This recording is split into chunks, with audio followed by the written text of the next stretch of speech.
लोग क्या पढ़ेंगे, प्रायिकता।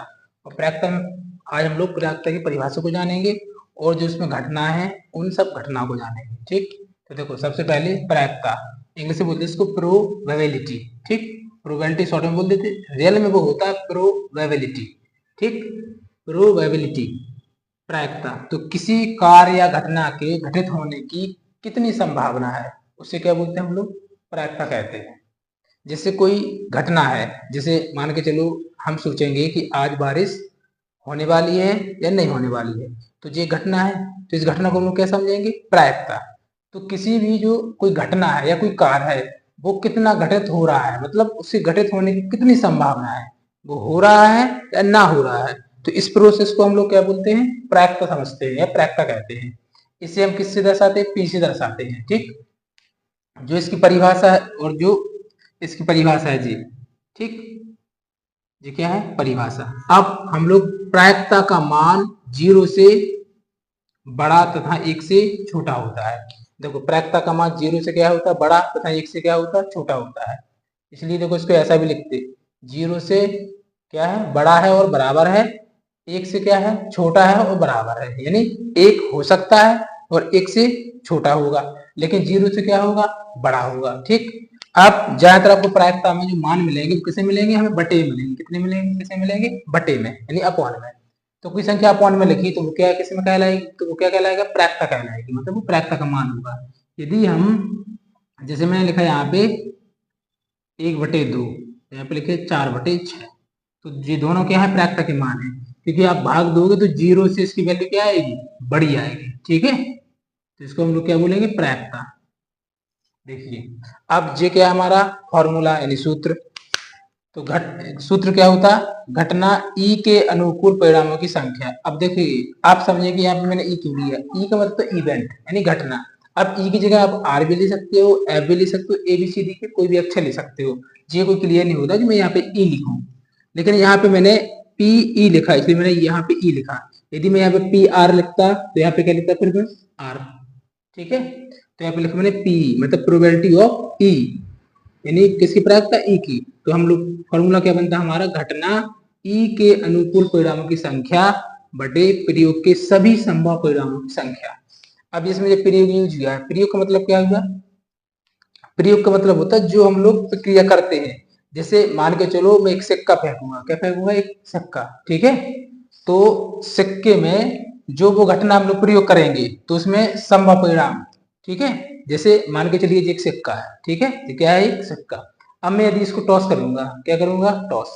यदि मैं इसको टॉस करता हूं तो या तो ये हेड आएगा या फिर क्या आएगा, टेल आएगा। ठीक है, इसकी दो ही संभावना होगी, किसकी, या तो ये हेड आएगा और क्या आएगा, टेल। तो जो प्रयोग है, तो प्रयोग में सभी संभव परिणाम कितने हो जाएंगे, 2। क्यों, क्योंकि जो एक सिक्का है इसको एक बार में उछालूंगा तो या तो ये हेड आएगा या फिर क्या आएगा, टेल आएगा। ठीक है, तो प्रयोग के सभी संभव परिणामों की संख्या यानी जो टोटल परिणाम है, तो इस सिक्के में कुल परिणाम कितने हो जाएंगे, 2 हो जाएंगे, या तो वो हेड आएगा या क्या आएगा, टेल आएगा। और ये क्या लिखा, अनुकूल परिणाम।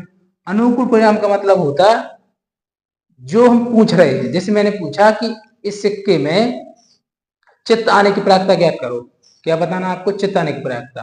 तो देखिए इसमें चित्त कितनी बार आएगा, एक ही बार आएगा, क्योंकि एक बार तो पट आएगा। तो चित्त कितनी बार आएगा, एक सिक्का एक बार, यानी जो एक चित्त आने की प्रायिकता, जो चित्त आएगा तो उसको क्या बोलेंगे हम, अनुकूल परिणाम।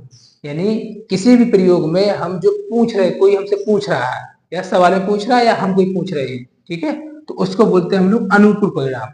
और कुल परिणाम संभव परिणामों की संख्या यानी सभी, सभी यानी कुल। ठीक, तो प्रयोग के सभी संभव परिणामों की संख्या का मतलब होता है कि किसी भी प्रयोग में जितने टोटल परिणाम होते उसको बोलते हैं हम प्रयोग में सभी संभव परिणामों की संख्या।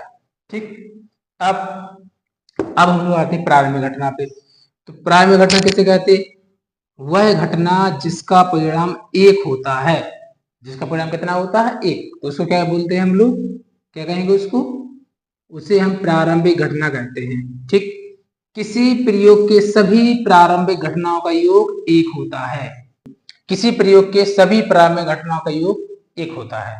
ठीक, अब घटना ई की प्रायिकता तथा घटना ई नहीं की प्रायिकता। देखो ई के बार को दर्शाते हैं कि घटना नहीं को दर्शाते हैं कि प्रायिकता क्यू कितना होता है, 1 होता है। हम इसको ऐसा भी लिखते पीई प्लस पीई का बार बराबर 1, दोनों को यू कितना होता है, 1 होता है। इसके बाद अब हम लोग समझेंगे कि इसको निश्चित या उसी को बोलते हैं हम लोग संभव घटना, निश्चित घटना या संभव घटना। देखिए यदि किसी की प्रायिकता, किसी भी प्रयोग या किसी घटना की प्रायिकता, घटित होने की प्रायिकता संभव है, मतलब ये घटना घटित होगी, तो उसको क्या बोलेंगे हम लोग, निश्चित घटना। या आप यह कह सकते हो कि जब प्रायिकता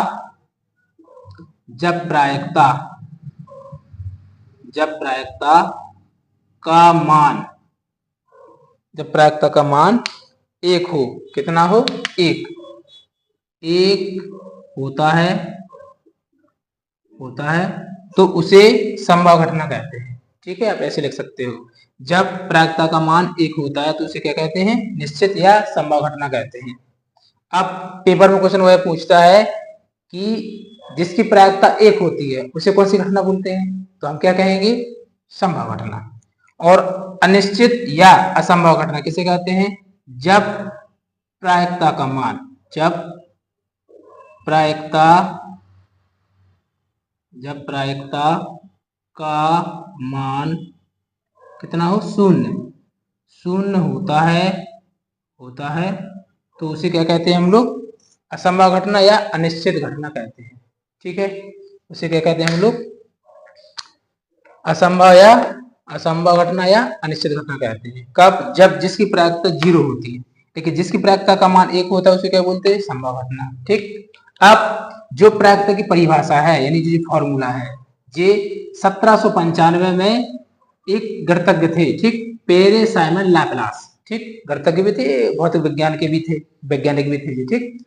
तो 1795 में पेरे साइमन लैपलास ने इसको परिभाषित किया था। तो आपको ये याद रखना है कि जो प्रायिकता की परिभाषा है, ठीक है, ये जो परिभाषा पढ़ते हैं सैद्धांतिक पढ़ते हैं हम लोग, क्या पढ़ते हैं, सैद्धांतिक, और इसी को बोलते हैं परंपरागत। ठीक है, तो जो परिभाषा दी किसने दी, पेरे साइमन लैपलास ने, किस सन में दिया था, 1795 में। ठीक, तो ये आपको याद रखना है।